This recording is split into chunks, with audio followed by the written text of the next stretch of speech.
Hello everyone, welcome. आपका स्वागत है हमारे चैनल पर। और आज का जो हमारा टॉपिक है वो है नेचर ऑफ सोशल स्ट्रक्चर, सामाजिक संरचना की प्रकृति। तो सामाजिक संरचना की प्रकृति के अंतर्गत हम जानेंगे कि जो समाज का स्ट्रक्चर है उसके अंतर्गत आदर्शात्मक प्रणाली यानी कि रूल रेगुलेशन, पद, पावर, प्रोसेस, इन सब की जो है क्या भूमिका है और ये किस प्रकार से एक समाज में कार्य करती है। तो आइए हम अपना फर्स्ट पॉइंट देखते हैं यहाँ पे, आदर्शात्मक प्रणाली। जैसा कि इसके नाम से स्पष्ट है, आदर्श प्रणाली और नियम है ना। जैसे कहने का अर्थ है कि रूल एंड रेगुलेशन। समाज में कुछ ऐसे रूल एंड रेगुलेशन है, इसमें कुछ आदर्श नियम हो गए, मूल्य, अनेक प्रकार के रूल्स एंड रेगुलेशन बनाए गए हैं जिसको ध्यान में रखते हुए व्यक्ति जो है समाज द्वारा स्वीकृत आदर्शों और नियमों के अनुसार अपनी भूमिका को निभाता है। यहाँ पर जो हमारा सेकंड पॉइंट है, पद प्रणाली।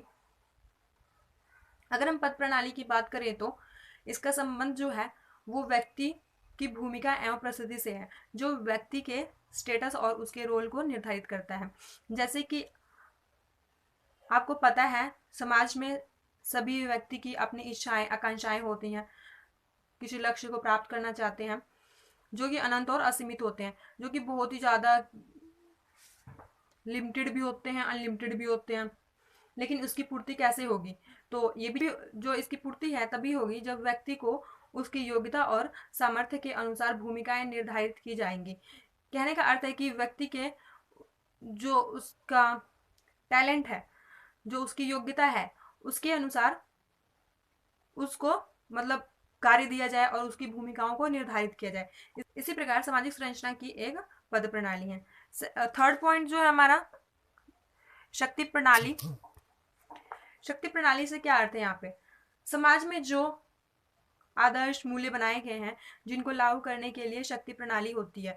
कहने का अर्थ है कि जो समाज में जितने भी नियम बनाए गए हैं, जितने भी लॉ बनाए गए हैं और जितने भी रूल्स बनाए गए हैं, किस कार्य को किस तरीके से करना है, कौन सी चीज कैसे करना है, तो कहने का अर्थ है कि सभी चीजों के लिए एक अलग अलग नियम बनाए गए हैं, सभी के लिए कानून बनाए गए हैं। प्रत्येक समाज में कुछ व्यक्ति होते हैं जो नियमों का उल्लंघन करते हैं, जिसको उल्लंघन करने का दंड दिया जाता है। प्रत्येक समाज में जो है कि व्यक्ति होते हैं, पता ही है आपको कि हाँ, कि सबको एक जैसे कार्य पसंद नहीं होते, सब कोई एक जैसा नहीं होता, सबकी अलग अलग सोच है, सबके अलग अलग नजरिया है कि क्या सही है क्या गलत है। तो कहने का अर्थ है कि जो इन चीज़ों का उल्लंघन करता है, जो चीज़ें सही हैं जिनका उल्लंघन नहीं करना चाहिए, जो उनका उल्लंघन करता है, उनको कानून के द्वारा दंड दिया जाता है, ताकि वो अपने जो उसने उल्लंघन किया है, जो उसने नियम तोड़े हैं, उसको सुधार सके और आगे से ऐसे कार्य को ना करे। जैसे कि समाज में उल्लंघन करने वाले हैं, ठीक उसी प्रकार जो है उस नियम को मानने वाले भी हैं। नेक्स्ट, पूर्वानुमानित अनुक्रिया प्रणाली। पूर्वानुमानित, इसके नाम से स्पष्ट है कि जिसके बारे में पहले से ही अनुमान लगाया गया हो, पहले से ही उसके बारे में कुछ जानकारी ज्ञात हो। इसमें जो है सामाजिक संरचना का सफल संचालन इस बात पर निर्भर करता है कि व्यक्ति अपने दायित्व, जो उनके दायित्व हैं, ठीक, उसको किस सीमा तक महसूस करता है और उसको किस प्रकार से वो निर्वाहित करने का प्रयत्न करता है। नेक्स्ट है क्रिया प्रणाली। क्रिया प्रणाली से क्या समझते हैं? यहाँ पे किसी कार्य को करना, क्रिया यानी करना। यहाँ पर जो क्रिया है वो सामाजिक संरचना का मुख्य उद्देश्य है। जो पूरा समाज है वो सामाजिक संरचना के आसपास घूमता है, उसके इर्द गिर्द घूमता रहता है। क्रिया ही है जो सामाजिक संबंध के जाल को बनाती है।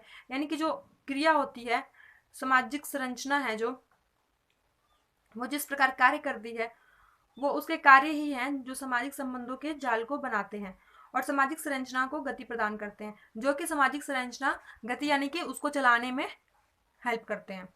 तो ये था आज का हमारा टॉपिक।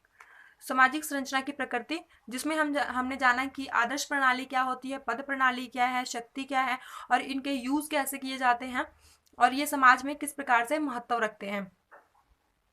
तो आज का ये वीडियो आपको पसंद आया होगा। अगर इस बीच आपको कुछ समझ ना आए तो आप हमें कमेंट करके भी बता सकते हैं कि हाँ, कि आपको क्या समझ नहीं आया। हम पूरी कोशिश करेंगे कि उसको आपको दोबारा बताने की।